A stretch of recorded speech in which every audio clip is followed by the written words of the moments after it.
In this video, we'll see how we can get started using VL.Fuse in vvvv Gamma. So we'll do three things. We'll download v4, install it, and from there install VL.Fuse. So let's get started. First, we go to visualprogramming.net, and here we'll click on Get It, which will bring us to the download area. And here we'll have to download the preview version of v4. Now we have to download this preview version because Fuse require at least vvvv Gamma 2021.4 to run.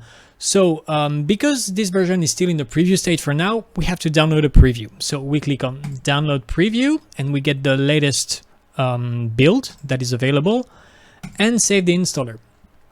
Then we simply run it and we accept the license agreement, of course, and then you can go through the steps of the installer, leaving all the settings as default.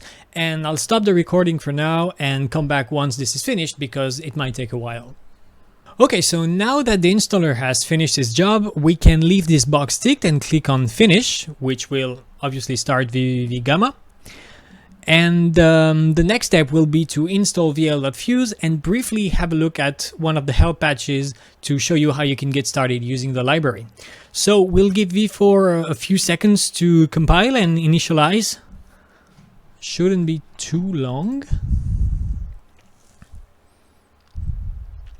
Okay. Okay, so Gamma is now open, and in order to install Fuse, we have to go to the quad menu over here and click on Manage Nuget and then Command Line. And this will open this command prompt over here, and we'll have to type just a simple command that will take care of downloading Fuse and installing it. And this command is nuget install vl.fuse -pre, and then we hit return. And after a few seconds, it should have downloaded and installed Fuse. As you can see here, it says successfully installed VL.Fuse. Once this is done, we can close this command prompt, and you can see here the help browser, which is a collection of help patches for various topics regarding v4. I highly suggest checking it if you are just starting with vvvv. We'll have to actually close it and reopen it pressing F1 in order to update it so that it also lists the help patches that comes with Fuse. And if we go in the Learn tab and type Fuse, we see we already have quite a bunch of help patches here. So the next thing you could do is try to open any of those, play with them, and start discovering the library.